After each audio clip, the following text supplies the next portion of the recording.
तुम वाहिद शख्स हो जो इन 7 सालों में यहां इस कब्र पर फातिहा के लिए आया है। मैंने नजर उठाकर देखा तो सामने एक दरमियानी उम्र का शख्स खड़ा मुझसे कह रहा था। वो यहां का गोरकन था। ये जब यहां लाई गई तो तकरीबन 4 ही लोग थे जो दफनाने आए थे। और एक अजीब बात है साहब, ये जब दफनाने आए थे इस लड़की को तो कफन तो सफेद था मगर चादर काली थी।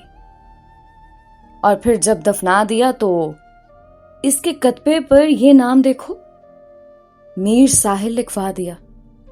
भला औरत की कब्र पर मर्द का नाम क्यों? गोरकन की बात पर मैं बेबसी से मुस्कुरा दिया और ख्याल आया कि वो कहा करती थी, ये चादर अपनी मुझे दे दो, ये काली चादर, जब मरूंगी तो इसी में लिपट कर दफन होंगी। ऐसे लगेगा कि जैसे तुम्हारी पनाहों में हूं। पता है ना, जब तुम पास होते हो तो कोई डर कोई खौफ नहीं रहता। जानते हो ना, अंधेरा कितना डराता है मुझे।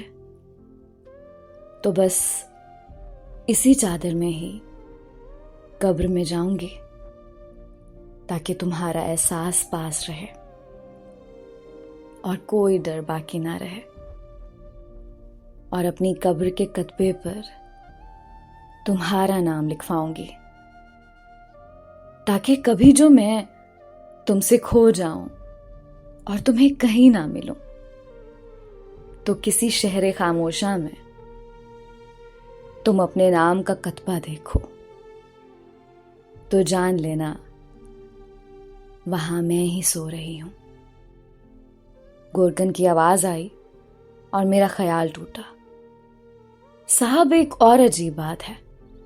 ये देखो, यहां किसी और कब्र पर फूल नहीं है मगर ना जाने कैसे बस इसी कब्र पर ये सफेद फूल खिल गए। खुद ही किसी ने लगाए भी नहीं। अब की बार मैं कहका लगाकर हंस पड़ा और गोरकन को कहा, जानते हो बाबा, वो ऐसी ही थी, मासूम सी, सबसे मुख्तलिफ, झील सी आंखों वाली, हर बात पर डर जाने वाली। उसे सुर्ख फूलों से डर लगता था।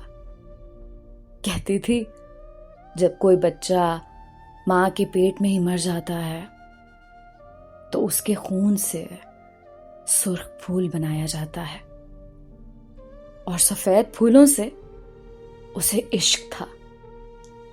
कहती थी, सफेद फूल मोहब्बत करने वालों की पाक रूहें हैं और वो भी जब मर जाएगी तो सफेद फूल बन जाएगी। और मैं अब इन सफेद फूलों की महक अपने अंदर उतरती महसूस कर रहा था।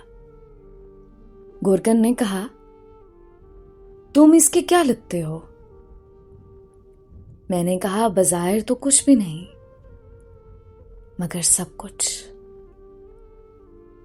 कुछ लोगों से बज़ाहिर कोई ताल्लुक, कोई रिश्ता नहीं होता कि जिसे कोई नाम दिया जा सके, मगर तमाम रिश्तों के एहसासात